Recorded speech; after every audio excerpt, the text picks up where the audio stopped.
We're going to Roblox. Para makakuha tayo ng free accessories. Punta ka sa avatar. Then, punta ka sa, yan. Sa may taas ng called Blushy Cute Girl. Sa may taas niyan. Pindutin nyo. Pumunta kayo dito sa laminate. Basta. Tsaka, pumunta kayo dito sa most favorite and past day. And apply na. Then, magugulat kayo. Tana. Tignan mo ba ang isa akin?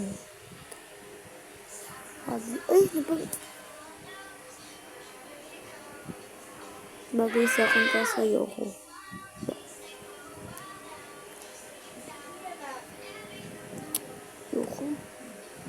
Gamitin niyo na. Yun lang.